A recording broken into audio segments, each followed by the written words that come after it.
Title: My wife kept calling me paranoid. Turns out I wasn't paranoid enough. I honestly never thought I'd be the guy writing one of these posts. My wife, 32F, and I, 34M, had been together for almost 9 years, married for 6. We weren't perfect, but I thought we were solid. We bought a house together 2 years ago, had a dog we both adored, and spent every Sunday making breakfast together. At least, we used to. Looking back, I can see the cracks were there long before everything exploded. She became strangely protective of her phone. She started working late, several nights a week, even though her job had always been pretty predictable. If I walked into the room unexpectedly, she'd flip her phone over or lock it instantly. Every concern I brought up was met with the same response. You're imagining things. You're insecure. I can't believe you don't trust your own wife. Eventually, I started questioning myself more than her. Maybe I really was overthinking everything. Then the lies started getting bigger. One Friday, she told me she was spending the evening with one of her closest friends. I didn't think much about it until that friend's husband randomly texted me asking if I wanted to watch the game together because apparently both of our wives were busy. Except his wife was sitting next to him on the couch. That single text made my stomach drop. When my wife got home around midnight, she casually described dinner with her friend. She even made up conversations they supposedly had. She looked me directly in the eyes while telling those lies. I didn't confront her that night. Instead, I quietly started paying attention. Over the next 2 weeks, nothing made sense anymore. She'd disappear for hours claiming she was shopping, but never brought anything home. She suddenly cared about going to the gym after years of barely exercising. She bought expensive perfume she'd never worn before. One morning, she accidentally left her smartwatch on the bathroom counter before jumping into the shower. A message popped up. I can't stop thinking about last night. I wish I had never read it. When she came out, I simply asked, "Who's Jason?" The color disappeared from her face for maybe half a second. Then she laughed. "Seriously? He's a coworker. You're acting crazy." She grabbed the watch so quickly it almost fell. I wanted to believe her. I really did. Instead, I checked our phone bill later that evening. Hundreds of calls, thousands of texts, almost all between her and the same number. When I asked again, she changed her story. He has marriage problems. Then, he's just someone I vent to. Then, you invaded my privacy. Somehow I became the bad guy.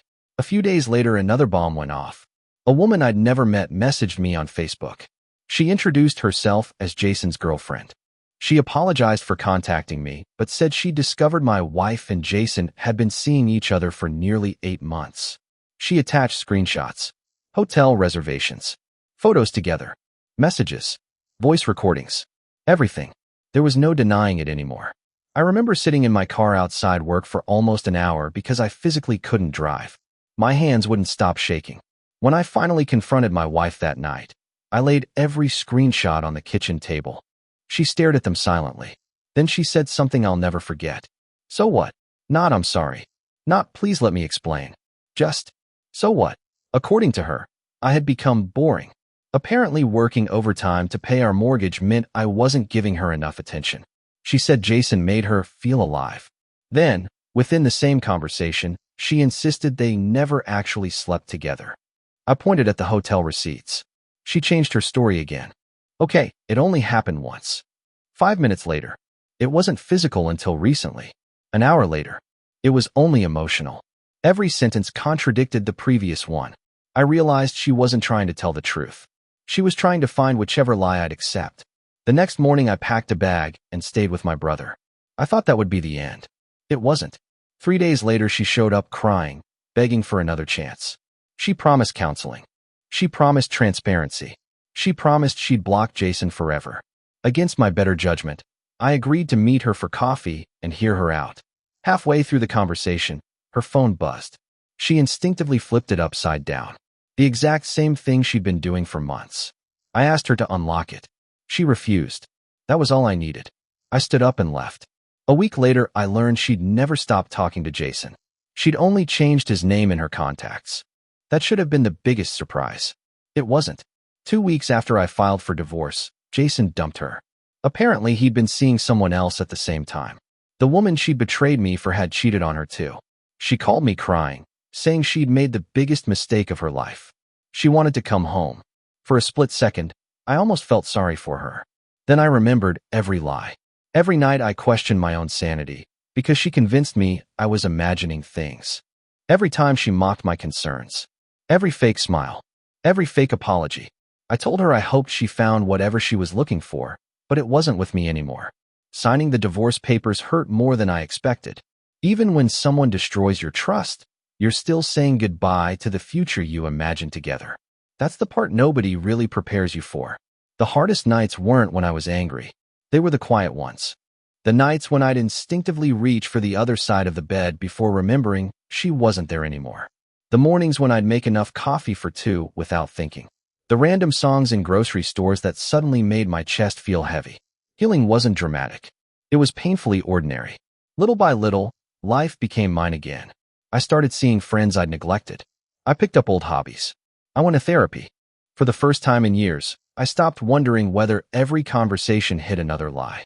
Peace slowly replaced anxiety. Today, almost 2 years later, I don't hate her. I don't even spend much time thinking about her. What she did says far more about her character than it ever did about my worth.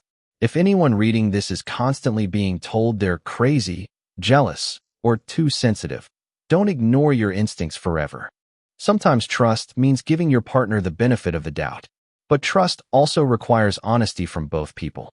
When someone repeatedly lies, rewrites reality, and makes you question your own judgment, that's not love. That's manipulation. The biggest lesson I learned is this. Never stay with someone who keeps asking you to ignore what your own eyes can clearly see. Losing my marriage felt like losing my entire world. But losing my self-respect would have been far worse. If you're going through something similar, don't let anyone convince you that demanding honesty makes you controlling. You deserve a relationship where the truth doesn't have to be investigated like a crime scene. Sometimes walking away isn't giving up. Sometimes it's finally choosing yourself.